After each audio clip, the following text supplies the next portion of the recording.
What's up, guys? It's Brian from Sinister Gaming. Just wanted to showcase my Chimera deck. It's a pure build that I wanted to try because of the non-engine space, and it doesn't auto-lose to D-Barrier, which is pretty heavily sided right now. There's some options that you can do, like cross-out and stuff, but I just don't want to rely on drawing cards like that. So I decided to play this route that gives me a pretty good fighting chance going first or going second. And it ends on a pretty good end board. It's good enough to pretty much just secure the game if you're going first. And going second, you know, of course, you're going to see non-engine and engine, so it's a pretty nice mix. And you won't auto-lose to like FTK type decks. Yeah, it's just pretty well-rounded from what I've tried, and I've took it to 2 locals and won them, so that's pretty cool. But yeah, let's just get straight into it. Like I said, this is pure, so we're maxing out other than the big wing because it's not the best to draw, but we have to play multiple, so maxing out on all the searchers essentially. The Gazelle in particular is stronger because we do play the 3 Nightmare Apprentice, so this card is a big necessity for the deck. I feel like you have to play 3 because for one, it's just baits all the hand traps. It has a really good level for rank 6 plays and for Chaos Angel plays when you do get D-Barriered. So this is the way like you don't auto-lose. Drawing this basically makes it so you don't auto-lose to D-Barrier. And even if you know, one of the nice things is like, let's say you activate Poly and then they D-Barrier you and then you chain Chimera Fusion. You can just make like a level 6 Synchro and then, or a level 6 Fusion, and then search off of this, get your Nightmare Apprentice, and then start playing with like Mirror Sword Knight if you have it, so you'll have access to it even under D-Barrier. In that certain scenario, which I've seen come up for me a couple times. But yeah, this card gets way better because it can still search the Chimera Fusion like usual, but also searches this. And yeah, this lets you pretty much just get whatever you want in your deck, other than the Gazelle. So Gazelle's like way more important than the prior iterations of this deck. And then as I mentioned, we are playing the Edgent package. So we have the 3, and the 2 Poly. Polymerization is pretty nice to draw, even just to open it if you don't draw these. So all these cards are pretty much live all the time. It does, of course, suck drawing like 2 of these when you don't have a way to fuse or something like that, but that's just like the name of the game. I'd rather just have this number than not. Typically, one of these does get sided out when I'm going second, but going first, like opening these even under like a dimensional shifter is still pretty nice. So, and of course you want Poly access all the time because this is a fusion summoning deck. And then the other illusion monsters are just the Master Tau and the Diabels. This is pretty much what I rush or try to go into on my first turn. Versus some matchups, you even keep it in going second against like Pearly and Runic, just because it's really good against them. But if you establish this plus like pretty much your standard negates, it's pretty, with Chimera Fusion, it's pretty hard to lose with this. And typically, I let them set 2, and then do like a Chimera route, Guardian Chimera route, to try to out their stuff, whatever they set, before using this effect. But I guess it just depends on what deck I'm playing against. And this card's just really good for extension. Like you could send it on your turn to bring this out mainly, and it's pretty nice. Like I've gotten nibbed before, and then in the process I send this to the graveyard by fusing again, or just yeah, pretty much just fusing this away from my hand, or dumping it from deck to grave with one of the fusions. And then I always reborn this on my own turn. That way I can save the fusion effects to reborn on my opponent's turn, so I get even more follow-up, and you can just like set a spell or trap like your Chimera Fusion and pop like a card, like pop itself maybe. It's out like a nib token, so that's pretty cool. But yeah, essentially this card's a lot of fun to play. It's like the whole reason why I wanted to play the deck, other than the Nightmare Apprentice. So like these 2 cards together just change the dynamics of the deck quite a bit.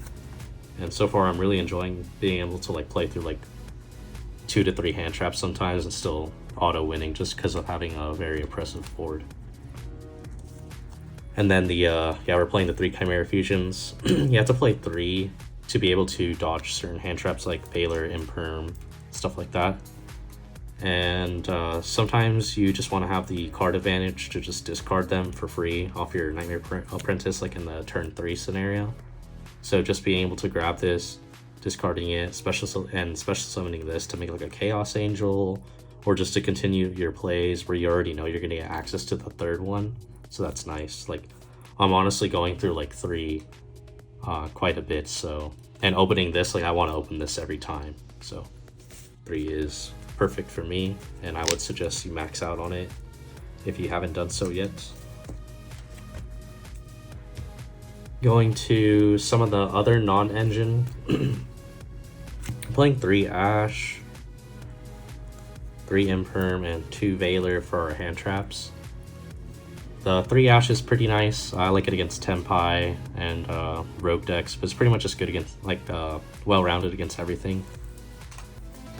Even against, like, Snake Eye, it's not too bad. Obviously, these are better against Snake Eye. That's what this is mainly for. But, of course, like, these cards tend to perform pretty well in general. But, yeah, Ash is, like, pretty nice for me. I am siding more hand traps, too, so there's that when I go second. And then for the other non-engine, I have like a couple board breakers, and I have like my called by. So I'm playing 3 Droplet. I'm not playing Super Poly. Yes, I can discard a card, or like Droplet also discards a card. But what's nice about Droplet is it gives me the option to start my plays and then just like activate Chimera Fusion and then chain this, send the Chimera Fusion like a monster from the hand, or just maybe I just need 1 to discard. And have like to negate something. So just having the flexibility of using like your normal spells and traps, or your Edge Imp, especially your Edge Imp, to get like to your polymerization. Whereas like Super Poly just has such specific conditions, it's only really going to work on your own board, and Super Poly itself isn't even that great of a card right now. So Droplet's like pretty nasty, and this is like helps you against Puppet Lock in the game 1 and just out like weird monsters, which this deck doesn't normally have a problem getting over weird monsters that are like unaffected and stuff like that, but or that can't be targeted, so because we have Guarding Chimera.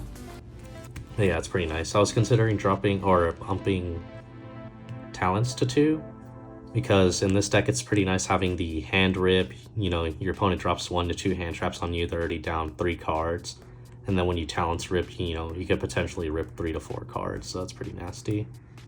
But drawing 2, of course, is nice, and then taking control, worst case scenario, Guardian Chimera, fusion it away, since it's a different name, most likely, than what you're playing. And then call by is just call by, because the main hand trap that this deck loses to is Droll and Ash. I'm not playing an out to Droll, but yeah, we'll see more later. Luckily, that card isn't like super heavily sided. It's not the best card, so I'm just pretty much banking on that. As far as the extra deck, I'm playing the 1 and 2 for the King and the Mythical King. So this one reborns from Banish, this one reborns from Grave during your opponent's turn. This is the hand rip, and this is the send 1 from deck to grave on summon.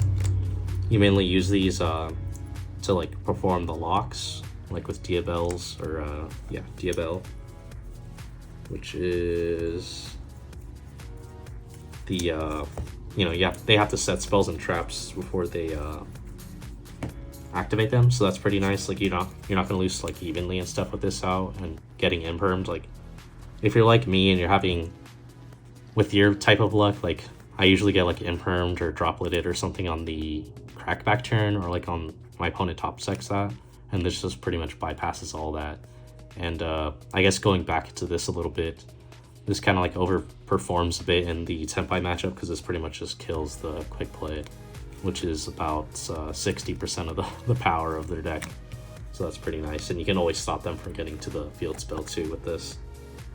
So yeah, essentially you just dump this, or yeah, you can dump this in the during your opponent's main phase, or you just bring it back on your turn, or during the start of your opponent's turn if it's either banished, or you're most likely going to bring it back from the grave with this. So like this dumps this, and this gets fused away on your turn to reborn this.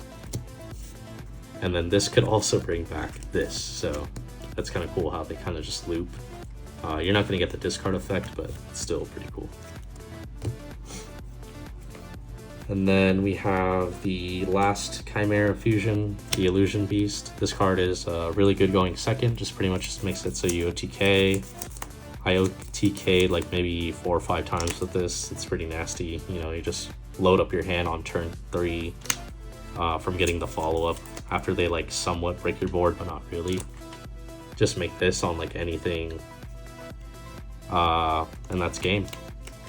The lower the attack, the better, obviously, but like typically you can make this with 3 attacks, and if you use the Big Wing Berthomet, you can reborn any illusion monsters. You can bring back either this for more damage because that's 25. If you don't want to play riskily, you can go like for the Nightmare Apprentice to search. So it gives you follow-up, and then of course you have Mere Sword Knight as well to give you like a little bit of a push, and you know, it's 1900, so like having any one of these is going to help you OTK with this having like 3 attacks, and you just keep attacking into the same monster because they're going to be 0 attack. So that's pretty cool. And he gets over weird monsters too, so that's always nice. I like this card a lot. And then we have the 2 Guardian Chimera. 2 comes up pretty often for me, especially if I start or I'm going second. I typically use 1 on my turn to break their board, and then end on Chimera Fusion, and then just use the second one to break it. And then yeah, it's pretty nice. This is the quarter century, by the way, too, so it looks pretty cool. So that's nice. And then for other non-really Chimera fusions, but they're honorary fusions, so we have the Magnum, the Reliever, and the Predaplant. I probably only summoned this like 1 time out of like the 15 matches that I've played, or yeah, 14 matches or so that I played with this deck. I probably only summoned this once or twice. This I summoned a few times, like maybe like 5. So it does come up quite a bit. I've seen people say where it doesn't come up, but you pretty much just use this when you're going through your patchwork engine, and you just keep getting free advantage, you know, drawing to your side deck, your hand traps, and then pretty much you summon this when Guardian Chimera isn't as convenient of a summon. So that's where this comes into play, and this can respond directly to your fusion's effect in Grave to banish to special, so that's pretty cool. So that's how you can proc it on your opponent's turn. And then we are playing a few links because, like I said, we're not going to lose to D-Barrier out here. So we are playing Phoenix. Phoenix is cool because you can fuse it away to make some of the illusion monsters, or the Chimera King fusions, basically your main ones. So that's cool. We play Muckracker because we're also playing... You can reborn the Big Wing Berthomet because it's a fiend, but you can also summon Chaos Angel when you're D-Barriered because you're playing the Apprentice, which is a 6, and Mere Sword Knight, which is a 4. So that'll make it an unaffected, can't be destroyed by battle 1, and you can just summon it, banish, and then link with 1 more body, link it away to make Muckracker discard, bring this back, and banish another card. Kind of like you would like in Labyrinth or something. So I've done that quite a few times under D-Barrier, and then if you were able to get access to Chimera Fusion, you could just fuse these 2 bodies away with 1 in hand to make your Guardian Chimera, or use one of these names to bring back or to summon one of your other fusions, the Mythical King as an example, or the regular King, because they both need a fiend as a material, and these are both fiends, so that works out pretty well. So those are the links. Oh yeah, and the SP Little Knight, just SP Little Knight. You can use it after making a fusion. It's not really like something you summon off of, or after D-Barrier. It's more like you needing to get rid of a specific problematic card when you just have like a fusion and a random monster and no access to fusion. But it's there. Like SP Little Knight's a good card, so I feel like you better have access to it than not. And then finally for our Exceeds, we're playing the Lars, Beatrice, and the Typhon. Typhon's a fiend, so you can fuse it away with Chimera Fusion too eventually. Obviously not the same turn it's summoned, so on your opponent's turn you can do that. Or poly it away for one of your fusions. Beatrice is nice for securing your locks if you're only able to dump one off the Mythical King, but you can't get the other one, so this can dump like Master Tau to bring back your monsters. This can bring back, I'm playing some side deck targets too for this that I'll be showcasing right now. But yeah, this card's really good. Probably should have been banned a while ago. Evolsar Lars is pretty cool. This is like typically, if I open like my full combo, which is a Patchwork, a Starter, and Apprentice, you can end on like Chimera Fusion plus the Diabelle's Monster Lock and Guardian Chimera Fusion, or Guardian Chimera access, or just Chimera Fusion access, which is basically going to be a popper, draw 2 and all that shenanigans. Plus this negate, the hand rip, and then the Mirror Sword Knight and the Coldal negate. So that's kind of a lot to deal with. So yeah, if you have your full combo, this is nice to end on. Also, it can't be targeted by monster effects, so you can't SP little. Your opponent can't SP Little Knight this, which is pretty cool. But as soon as you activate an effect to negate something, then yes, they could target this, because I believe it has to have material to be targeted or not be targetable. And the Typhon's nice, of course, just like if you get access to your fusion, you get deburied or something, you know, just get your Summon Gazelle, search your poly, and if they debury you prior, then you just slap this over, bounce something, attack, and then you can fuse this away. And then we have the side deck. So in the side, I'll just show the Beatrice targets.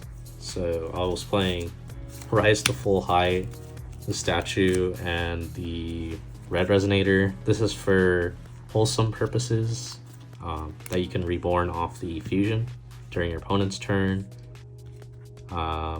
Yeah, so wholesome purposes only, nothing sinister about that. And then we have the bear statue. The bear statue it's pretty good. What I noticed is it mainly just locks, like just stops the battle phase, because sometimes you just don't have enough resources to protect this with Guardian Chimera. I'd say you do about like half the time, especially if you got like hand trapped. But I kind of just prioritize the Diabelle's lock because I really like that lock because of droplet and all that nonsense, like Cosmic, just anything quick play and imperms. And then Rise for to Full Height is essentially just a way to not get OTK'd by any deck. It doesn't even have to be Tenpai. You can just send it with Beatrice, or you can even activate it on the field, because the restriction is just the on-field activation where you can only use it once per turn. So you just Beatrice dump it, target Beatrice, and then you can fuse Beatrice away. So that's pretty nice, and you're not gonna die that turn. And then we have some hand traps, so it's kind of like flexible pick, I guess, the flex picks of the deck on the side. So we have the 2 Mourner and the 3 DD Crow. The DD Crow is like for Voiceless, Mirror, Branded. You could even use it against Snake Eye, hitting like IP and stuff. I kind of like this card right now. Might try it more in other decks, so that's pretty cool. And then Ghost Mourner. Ghost Mourner is like for shifter decks and Tenpai and Snake Eye. Pretty much, it's well rounded, and as the clock ticks, you know, you can use it for wholesome purposes to inflict life points to your opponent. So, might consider bumping that up to 3. I'm not sure yet. The only other card I really side for going first is I played 2 Crossout, because I'm playing Call by the Grave as well, and I kind of like, I was never an advocate of playing multiple or more than 2 Crossout in the deck. I kind of just like 2, because all I'm really trying to stop is like Imperm on my Big Wing, which I do prioritize last. Like Big Wing is the main choke point of this deck and Mirror Sword Knight. However, you should be, or at least the way I've been playing is like I kind of make like my line of play where Big Wing Berthamit's like the last thing. So either they used all their hand traps before that, or they're like, if they're waiting too long, then, you know, I just get like the maximum amount of value off the Big Wing. But yeah, essentially you use this to stop Imperm or Ash, which is, you know, it's pretty devastating having your Mirror Sword Knight ashed without having like the Magician or the Nightmare Apprentice. No D-barrier, by the way. And then I just have like my spell and trap removal. Harpies is Harpies, pretty self-explanatory. The Cosmic's mainly for the Labyrinth matchup and Runic and stuff like that.